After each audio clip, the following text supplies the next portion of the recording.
One of the things that metal music have brought to us are breakdowns, the most hand-bangable moments of a song, the climax. Their whole culture is based around genre-specific breakdowns, moshing, two-step, wall of death, and so on. But who exactly invented breakdowns, and why some of them are still held on after 35 years and some of them make people laugh? Hello, my name is Haley. Miss Williams, if you're nasty. I'm producer, singer, and guitarist of band Ruko. It means I have all rights to educate people on the internet about music. If you don't believe me, bro, have you listened to our music? I researched the topic and found 3 different approaches to breakdowns. So buckle up, cause in this video, head is not the only thing I'll be banging.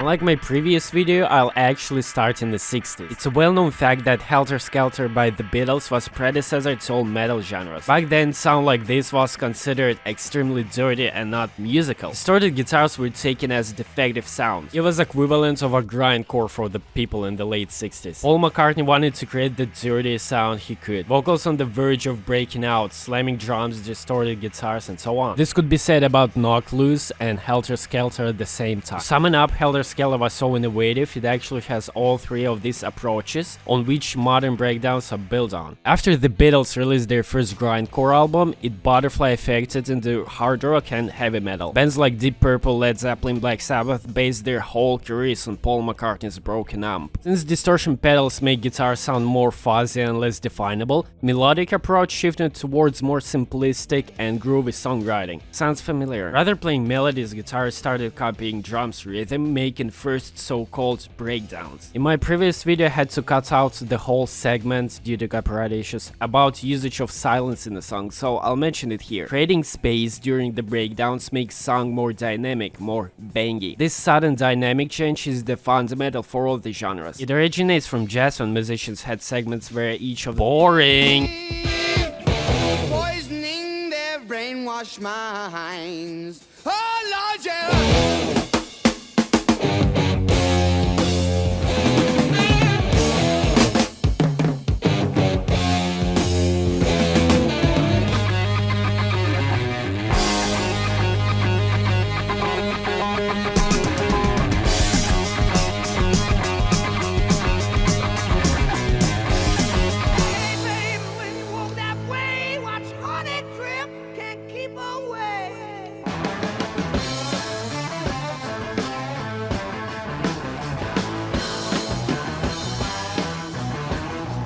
In the 80s, when scientists invented Boss distortion pedal and metal became metal, like actually heavy. Thrash was popular around metalheads offering faster riff and aggressive vocals. Metallica, Slayer, Megadeth, and the other band used this groovy dynamic change a lot, from the melodic epic part into machine gun round. Metal music in the 80s always followed the same cliche. Fast means heavier, so it was more like burst of energy rather hammer slamming someone's face.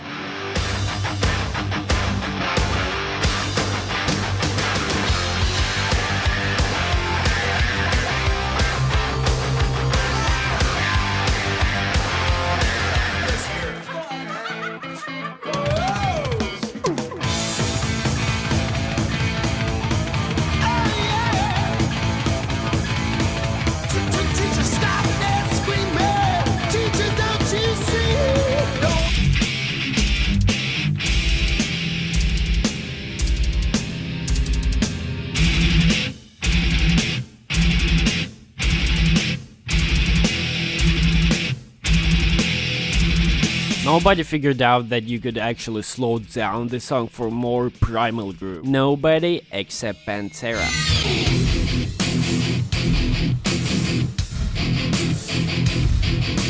Domination did as much from metal breakdowns as AJ and Big Justice did from Costco. It was the first mainstream example of a breakdown how we know them today. This da-da-dan is the most efficient way to create groove, and Pantera knew it well. The first music instrument that bands invented millions years ago were percussion. drums, basically. Not every person knows difference between scales, major and minor, why jazz musicians can't just play the right notes, but sense of rhythm is something common among lots of people. It's a built-in program that you and your great-great-grandpa Joe have in common. And abusing these primal instincts, bands were actually making lots of money. Now it's more common to see break being slowed down. Simple rhythm after fast part. Oh yeah, about the fast part. You see, domination breakdown is heavy on its own. It's the simplest thing you can do on a guitar. But it works even better because of the drastic change of dynamics. And this dynamic change is called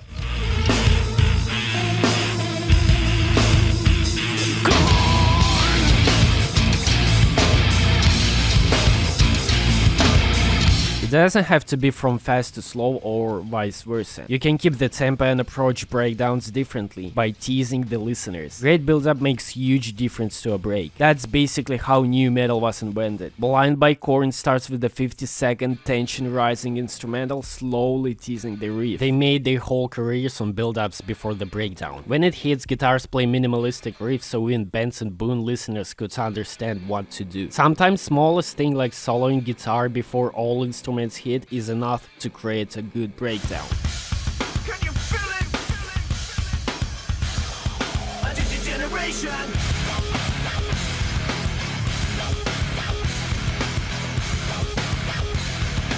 Get up.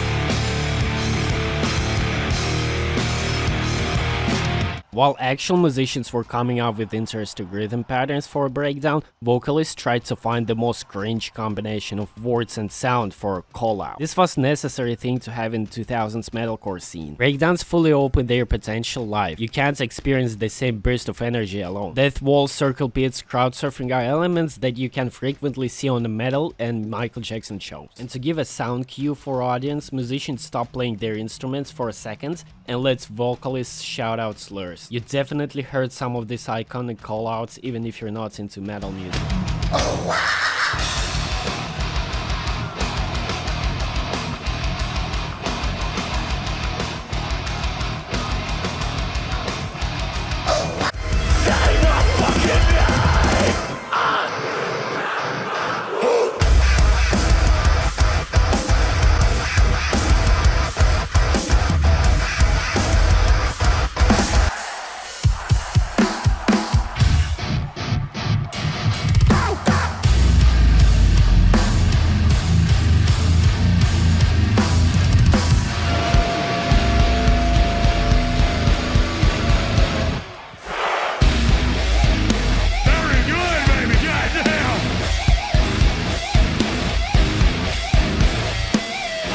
Build-ups were a thing before Pantera. All songs that I previously mentioned have some sort of tension-rising part before the hook, but metalcore and similar genres made them vivid parts of the song. Today this approach is predictable and it's hard to surprise anyone with it. When all the instruments suddenly slow down, you know that in the next few seconds someone's gonna cuss at you. That's when third breakdown technique comes around. This approach is the opposite of build-up. Instead of preparing listeners and spoiling the best part, bands make a surprise for you, basically a jump scare equivalent in music. And I think it works better in personal environment, not a live show. With this breakdown, live crowd doesn't have time to prepare for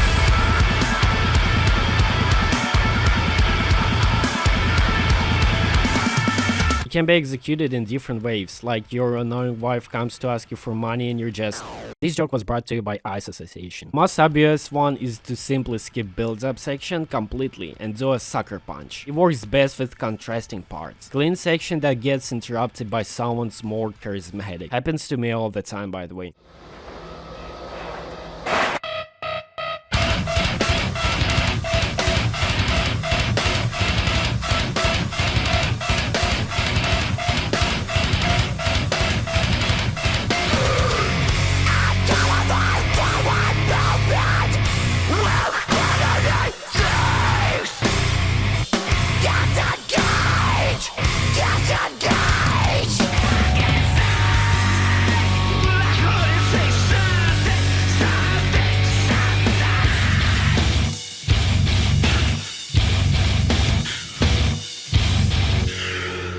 Tekken's sub technique is more vivid in modern metal, surprised by production itself, altering instruments to the points it sounds defective and unnatural, something that can't be executed without editing and hard drugs.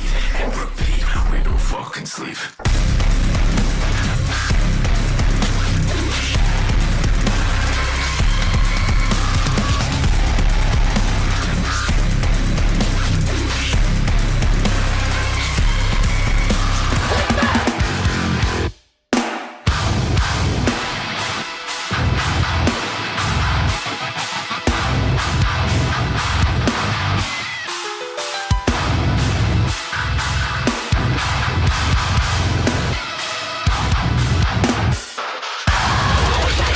One, two, three.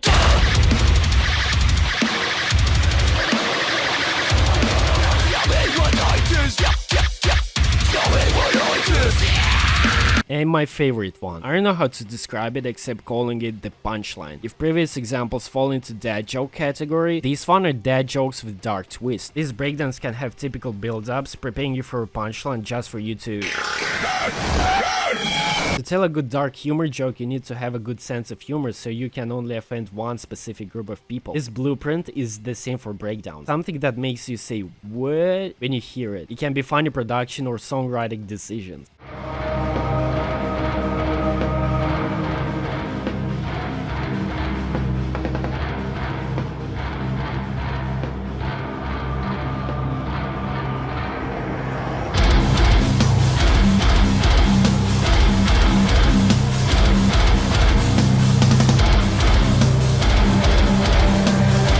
Have you found your grave?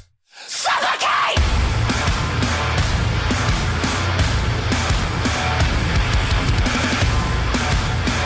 No vea lo rica que tú estás, que tú estás.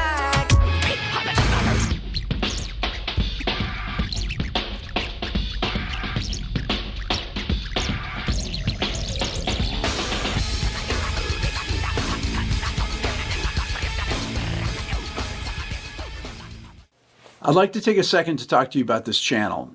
Of the people that regularly watch my channel, 58% are actually not subscribed. So I encourage you to not subscribe. Thank you. So after educational part, let's start what you're all here for. I'll try to avoid popular examples cause you already know what makes these breakdowns good. Now with all this in mind, let's take good and bad breakdowns and figure out what makes them good, bad or ugly.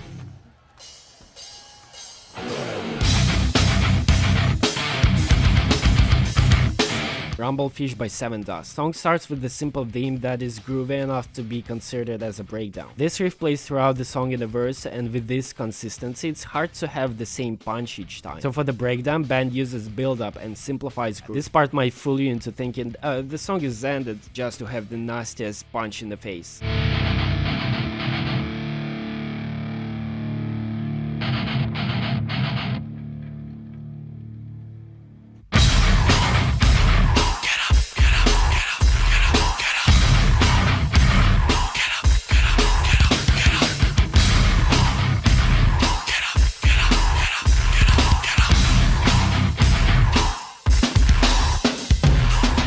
Pantera is known for stealing all testosterone in the 90s and also in Vedic breakdowns. In the song Floods, they combine ballad with construction zone. Sounds like an impossible job to make a coherent song out of this. After clean guitar and bald men whispering subliminals into your ear, they start banging the instruments like it's their wife asking for food money. This joke was brought to you by Mega Association.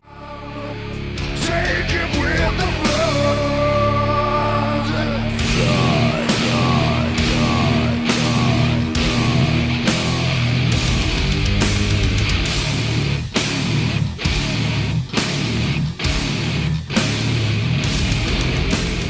Don't you hate when the song starts with the long interlude and you always have to skip it? But sometimes you just might be this guy. Pulse of the Maggots by Slipknot is one of these songs. To illustrate the dynamics of the song, I invited a special guest, myself.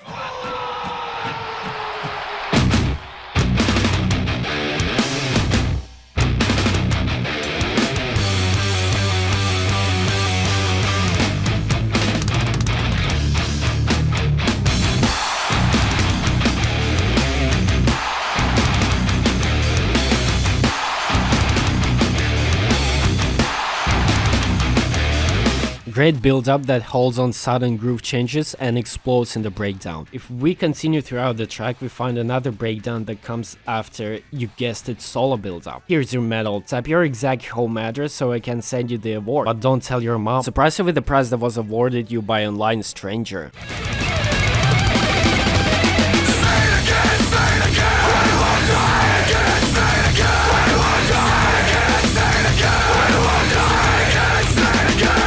Here's $1 million question. How do you think this song ends? If you said another breakdown, I mean, come on, you might be the most educated person in the comment section. Leave your mom's credit card information in the comments so I can transfer you the money.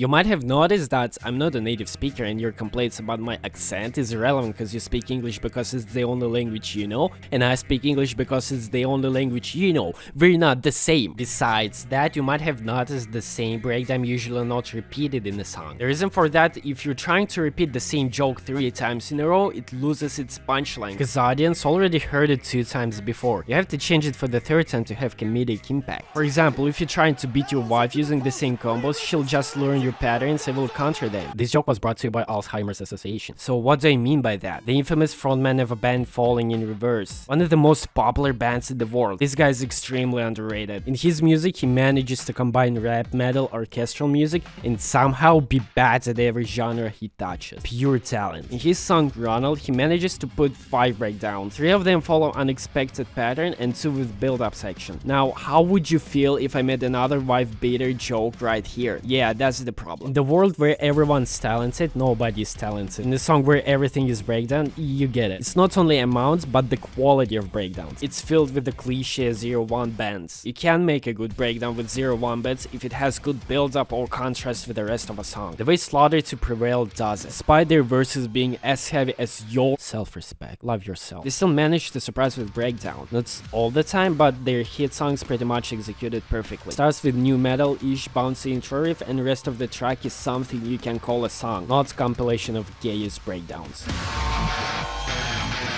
Oh, it's gonna be fucking Prevail.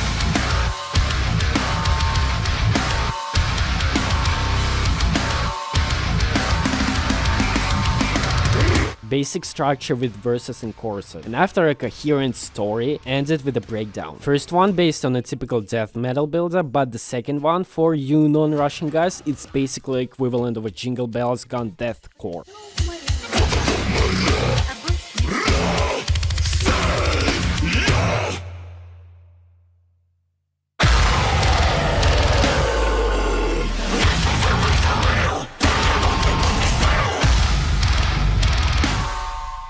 See how same breakdown techniques work in one song and don't in another. 10 strings can't make track heavier if it's a bad written song. Pantera beats deathcore bands because they master their craft. You have to be creative to come up with something new in a genre that based on one thing, no matter the band. The heaviest metal band used 6 string, but Groove, clever usage of space in the mix, and Swast made 6 string guitar sounds as heavy as your writer's note. Come up with something original, not your mama joke.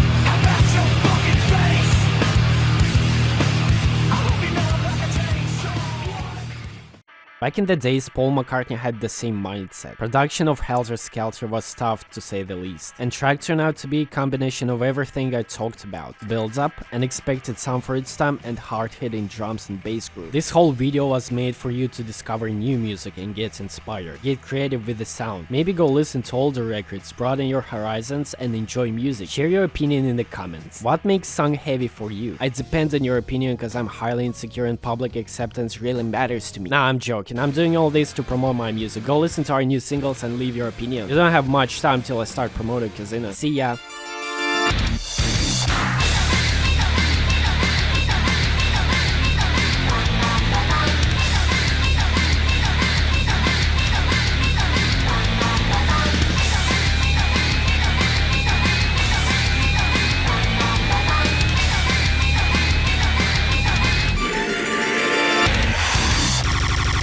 So, unfortunately, the prize for being the smartest in the comment section goes to Clear Obscure Expedition 30.